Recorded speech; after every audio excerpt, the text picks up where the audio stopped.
Hey, my name's Lee Pycroft. I'm an international makeup artist.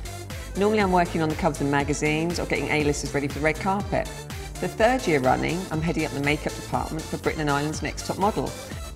And in partnership with Revlon, this is how you get the look.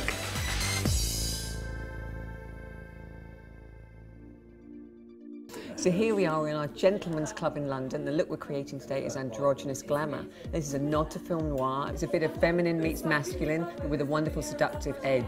Now here today we've got the gorgeous Jen, and she's actually the perfect model for this look because she's got a little bit of an androgynous thing going on already, so she's picture perfect, almost. Contouring is particularly important for this look because it helps sculpt the face and gives that really strong androgynous feel. Revlon done us a favour by bringing out this brilliant sculpting palette, and this is your easy route to sculpted cheekbones.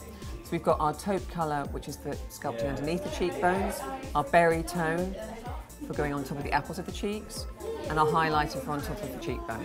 We're starting with the taupe, just below the cheekbone, but buffing up just onto the centre of the cheekbone. And this helps avoid a very hard line. It starts carving out the cheekbone without it looking harsh. So now I'm going to move on to the berry shade. Now the idea of this is to apply it on top of the apples of the cheeks, and this helps soften the contoured look. So I'm going to move on to my highlighter, and I'm going to apply it just along the tops of the cheekbones. And you can see this produces a great contrast to the shading underneath, and it lifts the area on top of the cheekbones. So it gives a great three-dimensional effect. So we've got our taupe colour underneath the cheekbone. This helps carve the cheekbones out. We've got our rose colour on top of the apples of the cheeks. This creates a more of a softening effect. And we've got our highlighter just above the cheekbones. And this what helps makes the skin radiant, and that's a three-dimensional effect. So now we're going to move on to our bold statement lip, and this is really where the look starts coming together. Now what I'm going to do is I'm going to use two pencils. I'm going to use a lip pencil, and I'm going to use a dark brown eyeliner pencil. And the mistake people often make when they're creating the perfect lip is to randomly apply lip liner. And this can create an uneven effect to lips, especially if your lips aren't even in the first place. Okay, so I've started the Cupid's bow, and we're going to do a small V shape and a small line underneath the bottom lip. And this helps guide me towards creating a symmetrical finish. I'm going to move on to the outer corners of the lips. So what I often do if I'm trying to build up someone's lip area is I'll use my finger and I'll press in on the top lip, and this helps inflate the lip area and allows me to gain access to the outer corners of the lips.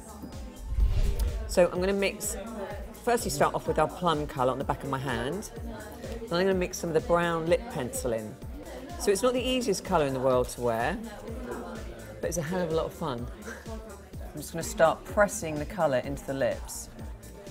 So if you turn your brush over from using the flat of it onto the thin side, this will help you get into the hard to reach areas of the mouth.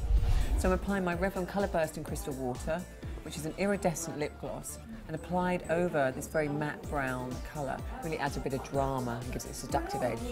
This is where you get your drama, girls and boys.